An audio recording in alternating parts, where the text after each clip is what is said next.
L'Arabie Saoudite et le Qatar ont donc aidé des groupes djihadistes, mais au même moment, nous aussi, la France, nous avons aidé des groupes rebelles. Oui, l'ASL, l'armée syrienne libre, qu'on décrit alors à Paris comme une alternative démocratique possible, crédible à Bachar el-Assad. Mais en fait, dès le départ, la France prend fait et cause pour les rebelles contre le dictateur syrien. Rappelez-vous, le départ de Bachar, ce n'est qu'une question de semaines, expliquait Laurent Fabius.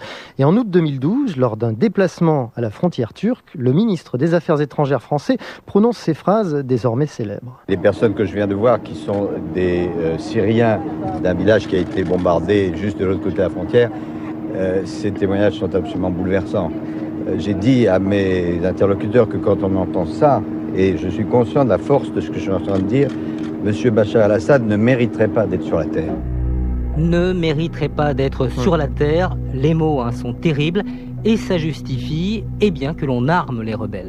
Effectivement, c'est ce qu'on pense à ce moment-là. Alors officiellement, on livre des gilets pare-balles, des outils de cryptage pour les communications, des masques contre les armes chimiques ou des lunettes de vue nocturne. Mais en fait, ce sont bien des canons de 20 mm, des mitrailleuses, des lance-roquettes et des missiles anti-chars que nous avons livrés à ces groupes. Ces armes officiellement destinées à l'armée syrienne libre. Et pourtant, dans les faits, on ne sait pas trop dans quelles mains elles sont tombées. Non, on le réalise aujourd'hui. L'ASL ne pesait rien. Ce qu'on appelle les rebelles, c'est une nébuleuse illisible. Certaines de ces armes sont donc effectivement passées dans les mains d'Al-Nosra, le groupe proche d'Al-Qaïda. Et c'est ce qui fait dire à l'ex-patron du renseignement extérieur de la France, Alain Juillet, qu'on s'est planté sur toute la ligne. Moi, je pense qu'il y a eu une faillite des services de renseignement dans ce domaine. Et ça se comprend, puisqu'une des premières réactions qu'on a faites, ça a été de couper les ponts, fermer l'ambassade. Notre première action, c'est de fermer l'ambassade en Syrie et de ne plus avoir de contact avec les services syriens. Mais dans ces genres de choses, il faut avoir des contacts en permanence. On a livré des armes aux rebelles. Bien sûr. La France a livré des armes à Al-Qaïda, à l'État islamique. Nous, les Américains ont livré des armes pour empêcher la progression de l'armée de Bachar contre Jamal al-Nosra et Daesh. Les Américains ont livré des missiles anti-chars, encore récemment. La question, c'est qu'on entendait à ce moment-là, nous soutenons les Syriens libres.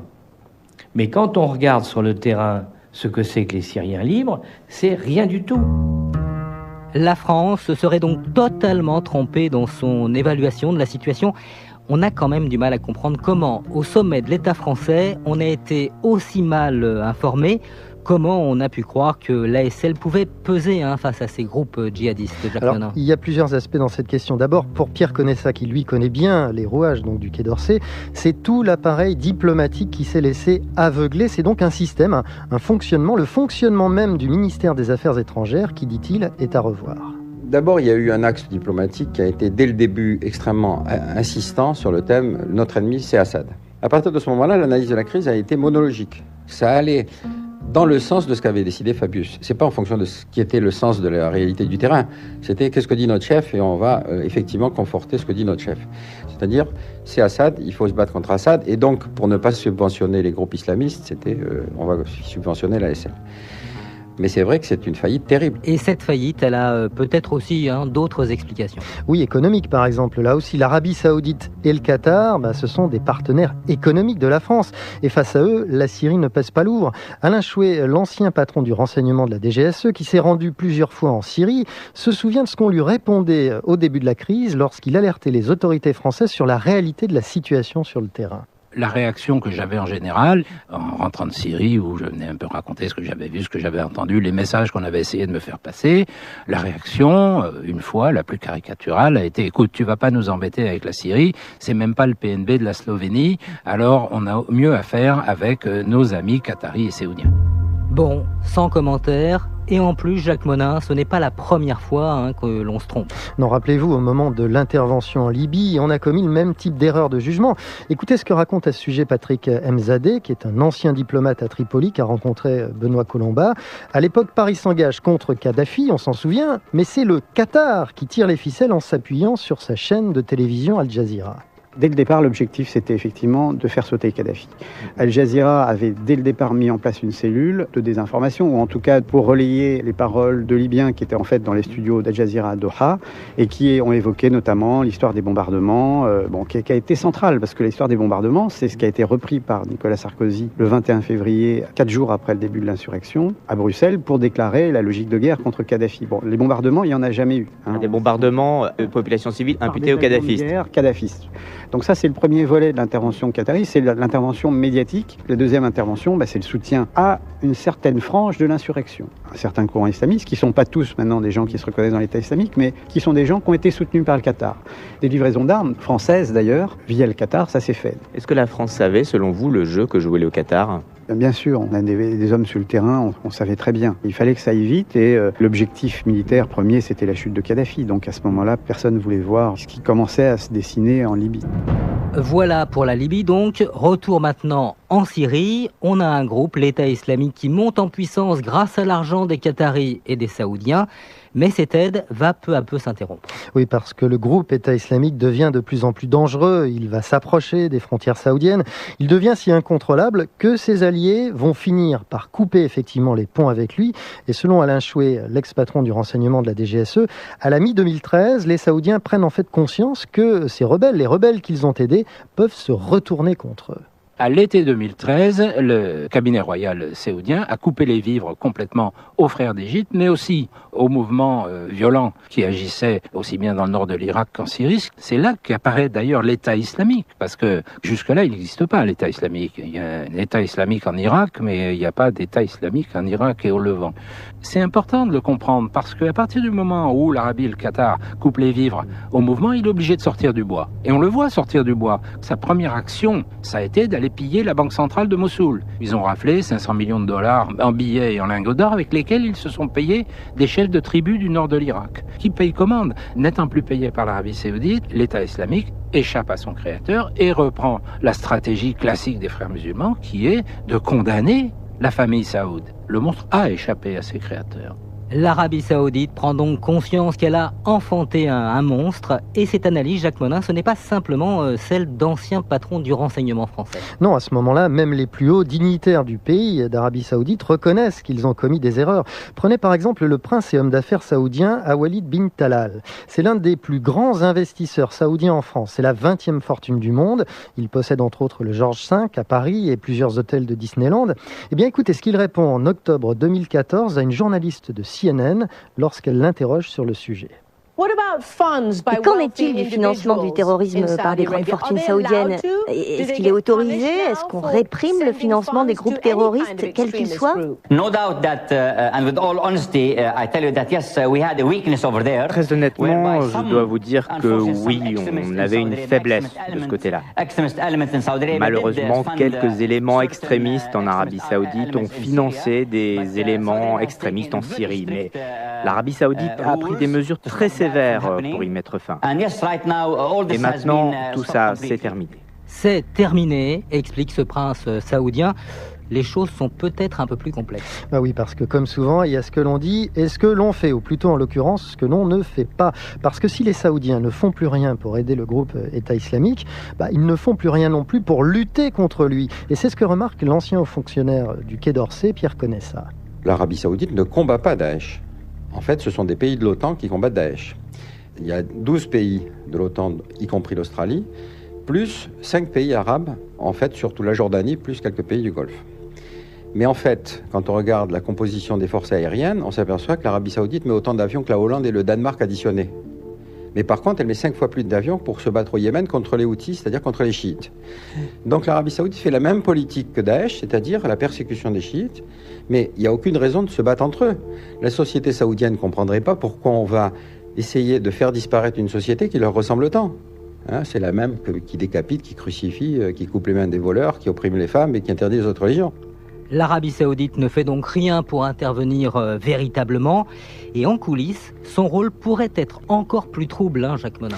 Si l'on en croit des sources bien informées, comme on dit, l'Arabie Saoudite continuerait indirectement de financer Daesh en achetant son pétrole au marché noir avec la complicité de la Turquie. C'est ce que soutient en tout cas un fin connaisseur du sujet, l'ancien patron d'Elf, Loïc Le Floch-Prigent, qui a lui-même longtemps travaillé en Irak et en Syrie. Le pétrole de Daesh ne peut sortir et ne peut être payé que par des gens qui sont prêts à le payer et à étouffer son existence.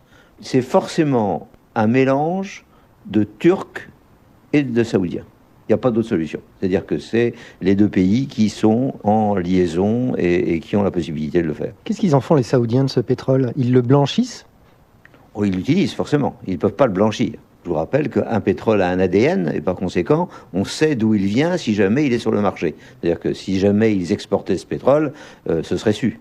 Donc ce pétrole ne vient jamais sur le marché, donc il l'utilise plutôt. Enfin, bon, la laverie s'appelle une raffinerie. Voilà donc pour les éléments qui jettent le doute sur l'implication du Qatar et de l'Arabie Saoudite. Et pourtant, la France, elle continue d'entretenir les meilleurs rapports avec ces pays.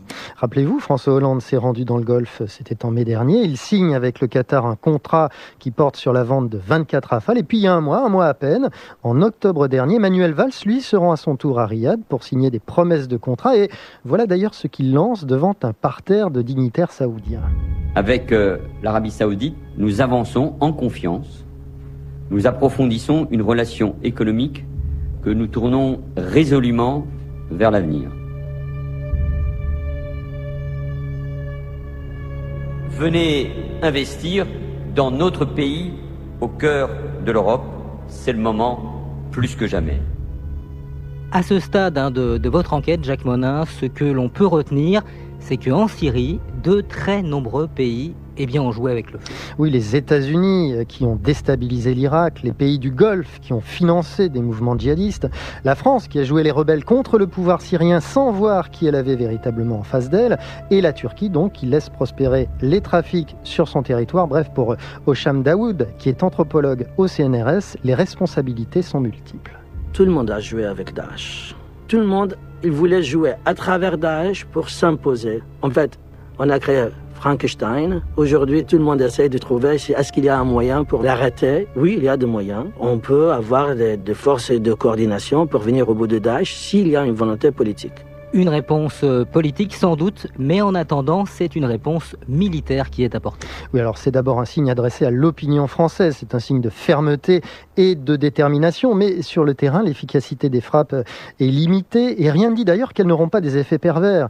Écoutez ce que pense à ce sujet l'ancien colonel de marine Michel Goya, toujours interrogé par Benoît Colomba. Vous savez, les frappes françaises, c'est 3% du total de toutes les frappes de la coalition qui n'a pas détruit l'État islamique. Les 200 et quelques frappes que nous avons réalisées, en réalité, c'est un petit coup porté à l'État islamique. Donc on peut imaginer d'augmenter les doses, je dirais, mais c'est pas fondamentalement, ça va pas changer grand-chose. Et est-ce que ça n'alimente pas le terrorisme encore un peu plus ? Oui, cette campagne de frappe aussi est un sergent recruteur remarquable sans doute pour l'État islamique. La campagne aérienne a peut-être, de la coalition dans son ensemble, a peut-être tué 400 civils. Donc tout ça alimente globalement le ressentiment sur place, alimente l'idée que ce sont toujours les Arabes sunnites qui prennent des bombes dessus. Et au bilan, on a tué, alors la coalition dit, voilà, on a tué 10 000 combattants, c'est un chiffre qui est invérifiable en réalité, 10 000 combattants, mais elle en a recruté aussi un certain nombre. Voilà, c'est ce qu'on appelle un cercle infernal. Mais comment faire autrement ? Aucune solution simple ne semble, au moins à court terme, se dégager.